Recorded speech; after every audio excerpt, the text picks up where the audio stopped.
Now on 4, how children from both sides dealt with the hardships of war in home movies.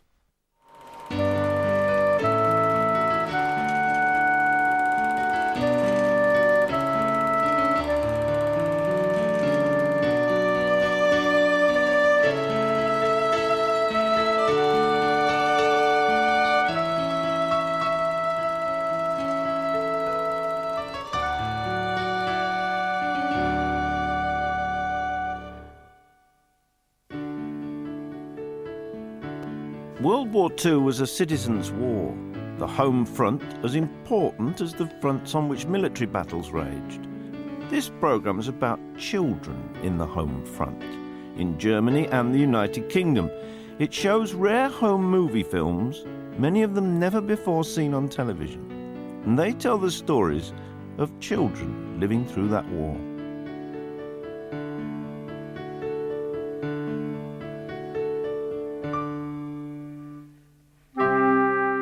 Hitler was elected to power in Germany in 1933.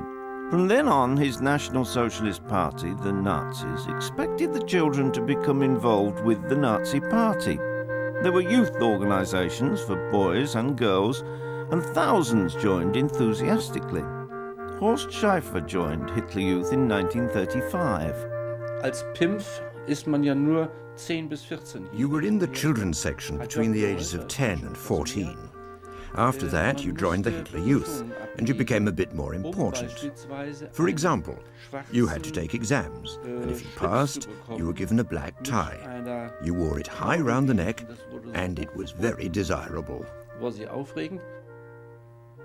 There was a separate Nazi Party organisation for the girls.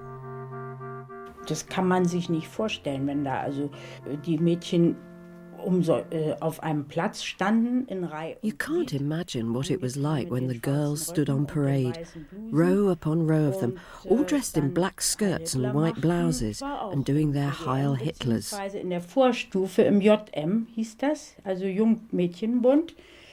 I was a member of the BDM, the Organisation of German Women, in the section for younger girls. I really enjoyed it. It was nice because it was a sort of community. We went on trips round Berlin, we played games like Cops and Robbers, that sort of thing.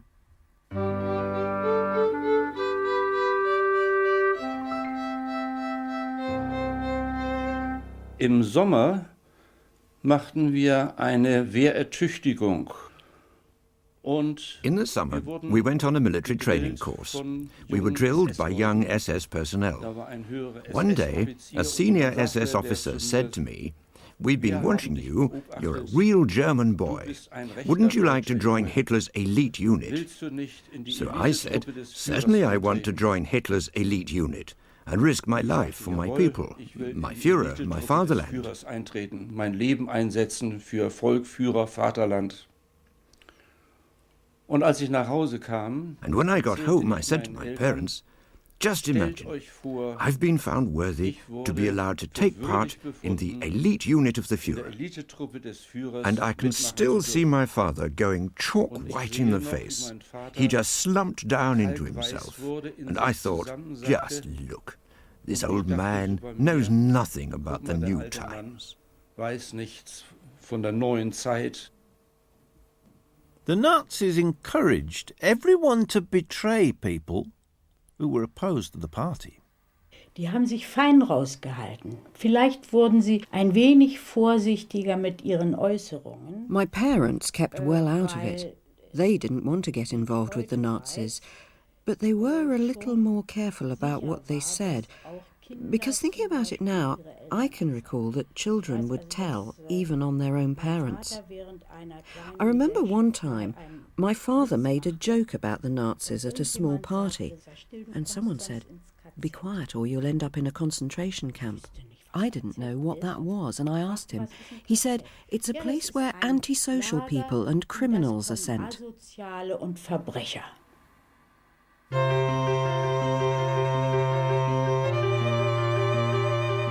Es waren ja damals 1932 6 Millionen Arbeitslose. What you must remember is that in those days, in 1932, there were 6 million people out of work. But 2 years later, under the Nazis, there were only 3 million unemployed. And then, a year later, they'd nearly all gone. That was very important for our economy. There was a lot of construction work, and it wasn't just the famous motorways. New houses were being built and things improved on the land. Farmers had new machines and equipment. Times were better for everyone.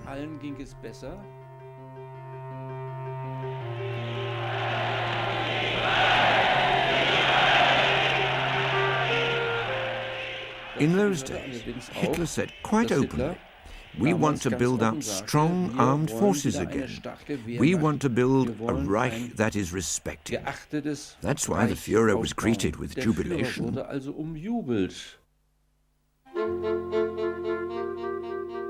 But if you happened to be Jewish, then it was very, very different. The Nazis invaded Austria in 1938. Laura Prankett was just 11 years old. I just wanted to know why my mother was crying, and because she cried, I cried. And she said, "Your father's not home, your father's not home, where is he? I'm worried about him." And I said, "Why are you worried about him?" And this is really when I found out he was a Jew. He said there were Austrian Nazis throwing books into the streets, burning them, attacking Jews, smashing shops. And then a few days later, 2 men turned up. They were obviously Gestapo. And they threatened my father. They said that they would have to separate. They had found a small flat for Mother and myself, but he would have to go. Things got worse for the Prankett family. Laura's parents decided to spend their life savings to send their girl to England. They were not allowed to go with her. I left on the 26th of April, 1939. And when they took me to the train, when I realised we were not allowed to open the windows to say goodbye to our families, I was really frightened. Laura never saw her father again. He was murdered by the Nazis.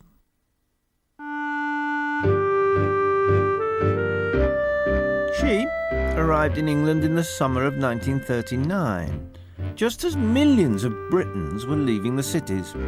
More than 1 million children and their teachers were evacuated on the weekend war was declared. Over half of the children in London left the capital. The government ordered evacuation because it feared the cities would be blitzed. A huge exodus involving trains and buses. It was the biggest movement of people in Britain's history. We were given letters to take home to our parents, asking them if they were willing for you to be evacuated with the school. And we talked my parents into it. They signed the form. And off we went on the 3rd of September 1939, about 200 to 300 of us, all in one specially hired train. Moira Jones was evacuated from Merseyside to safety in the Welsh Hills. I can remember going into the school hall and you were given different coloured tickets. They were age groups. People had said, well, I will take 2 children in, either 7 or 8 years of age, and somebody else might have said, well, I'll have somebody that's 5 or 6. So you were holding one coloured card and then another card was just pushed in your hand and it had the name of the person that you were going to. You know, nobody was sort of standing there getting first pick. And one of these ladies came forward and off we walked up the road home with her. But not everyone saw it as Moira did. Thousands of children left London for the West Country. Marion Harrington was one. On the way, another girl had cried, and so my friend who was with me was put with her, and I was put with another girl. And, of course, that made me upset as well, so I should think I was standing there in the line very miserable, and Mrs. Powell picked me, who was the billeting officer. It all happened so quickly, really. I suppose I was more frightened of the dog and meeting people. I suppose I was scared in a way. Mrs. Powell's son had his own cine camera. We took in 2 little girls. One soon went home, but Marion stayed for most of the war.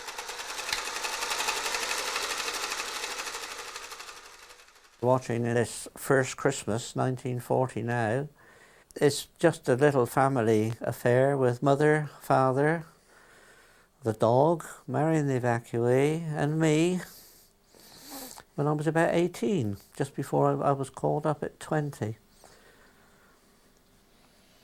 When eventually I was called up, my absence was compensated for to a large extent by the presence of Marion.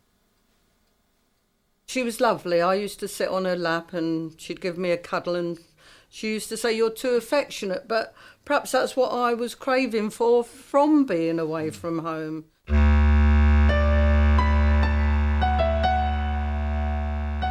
I don't think we really knew what to expect, but at 9 years of age, whenever you've been away on holiday or anything, you've always been with your parents. Your parents kept you where they could see you. The fact that you were going away and they weren't going to be there, it just sort of spelt freedom.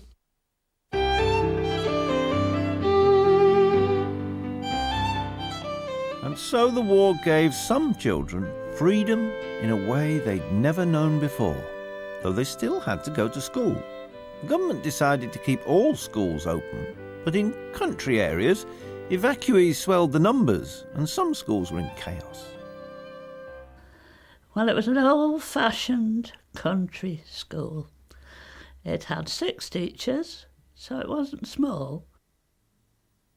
Then when the evacuees came, our classes doubled, which was then hard because we had 2 lots of teaching. Either we went in the morning, teachers from Liverpool went in the afternoon. But after a while, most of the children from Liverpool went back when they realised that there wasn't going to be much bombing. So they went home and we were left with 50 in a class, which was much better than 80. We, of course, taught them how to wear the gas mask. That was essential. I mean, poor kids sitting there in those gas masks, they were terrible. You nearly spifflicated. Lessons had changed in the war.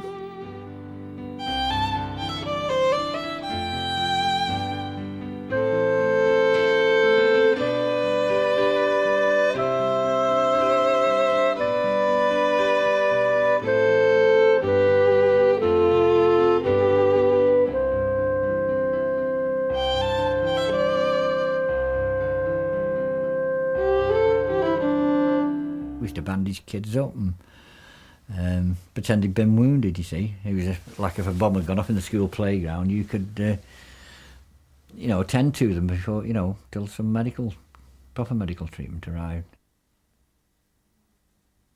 We used to knit 6-inch squares, and these were sewn together and made into blankets, which we used in the shelter. I can still knit one, purl one. When the siren went off at school, I think you wanted your mum, really. There was that little bit of panic, but then Miss Kerr could do the motherly thing and guide you all across and count you all, check you all in. I can smell that smell now, that earthy smell, damp in the Mare Raid shelters. Awful. And it was dark and all, which wasn't a good thing, really, I suppose, when you're little kids. It was very different in Germany. The Nazis had believed they would never be bombed or invaded. They didn't plan evacuation of children. Klaus Lobeck stayed with his parents at home in the industrial city of Mulheim until 1943. Ja, an sich zuerst war das nicht so sehr schlimm, als der Krieg näher kam. At first, things weren't so bad. Then, as the war got closer, we were given helmets to play with, and other war toys as well. The helmets were not real ones. They were only made of tin plate, not steel. Hörte man schon in den Schulen, wo man war, dass man Soldaten spielte At school, we played soldiers, and the girls dressed up as nurses. You did things that had a direct relationship to war.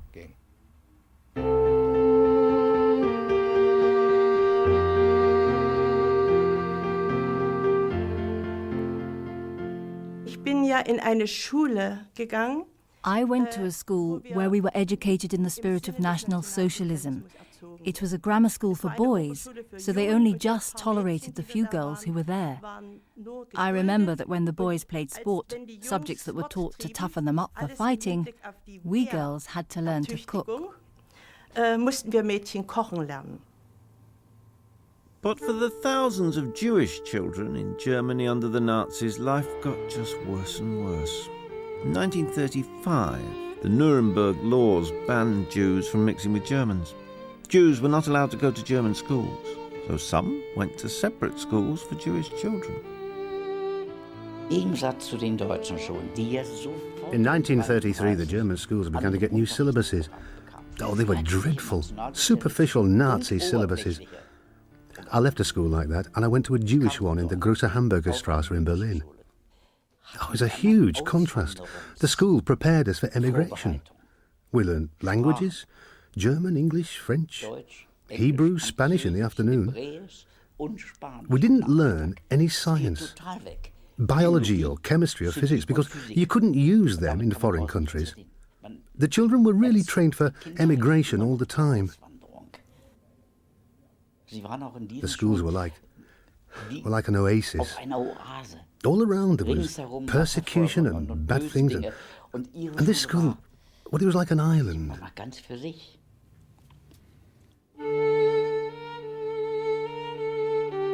Also a student in the school, but with different memories, Inge Deutschkron. It was chaos, really. Lots and lots of Jewish children came streaming in just like me into the few Jewish schools which existed in Berlin. And as a result, there were often 60 children in one class. There was no way that teaching or learning could happen. But what you have to understand is that above everything else, the children, and teachers too, were nervous. They worried about everything. What'll happen tomorrow? Shall we emigrate or shan't we emigrate? And then a teacher went missing. They may have been arrested or had suddenly emigrated for some reason we didn't know and didn't want to know either. All in all, there was a coming and going and a horribly nervous atmosphere in the school.